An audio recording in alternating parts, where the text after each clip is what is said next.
Hi, this is Dr. Amanda Davis, welcoming you back for another Seeking Safety training for Youth Empowered to Prosper.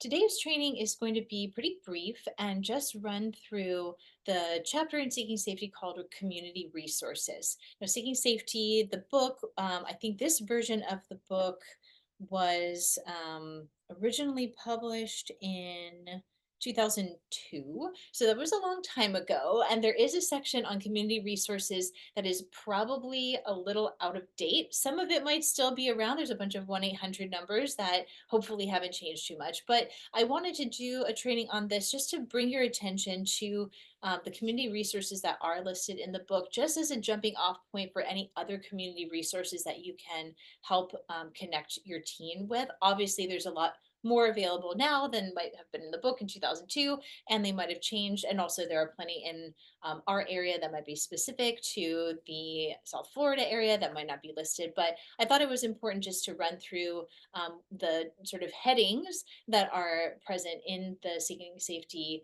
community resources chapter so that you can use that as a way of seeking out resources for your teen, even if they're not the ones in here. You can always try the number. If it doesn't work out, it could always lead you somewhere else as well. So I'm just going to share my screen and show you that chapter on community resources.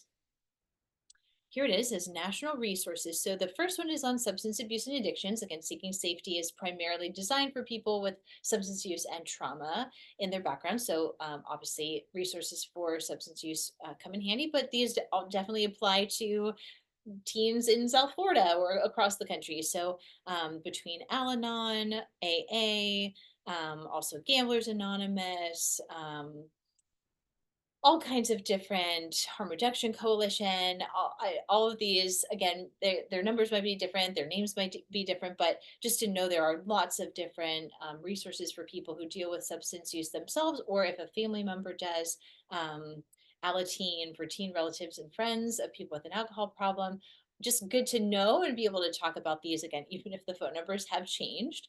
And then also trauma, PTSD, and anxiety disorders. Here are a lot of different um, resources. I'm sure many of these, if they still are in existence, they have websites.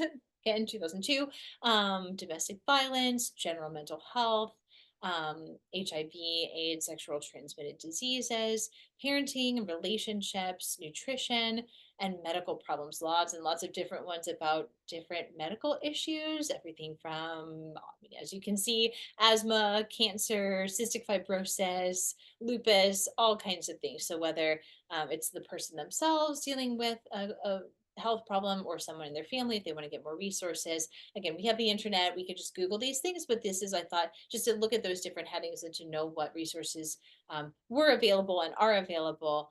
There's plenty more on women's health, again, besides just this one, but again, good places to start and being able to um, just let teens know that there are tons and tons, I mean, pages and pages of resources, even in 2002, that now 22 years later, we have even more resources for them.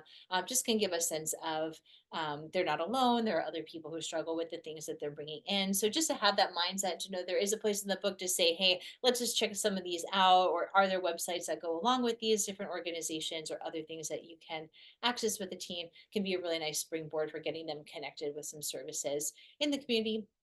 Also, because it's new, obviously not there in 2002, but the 988 suicide and mental health crisis hotline that was put into place, I want to say last year-ish, is also really, really important for teens to know about. So it's just a mental health crisis hotline that can be used for any kind of mental health crisis, but particularly suicidal thinking or suicidal ideation.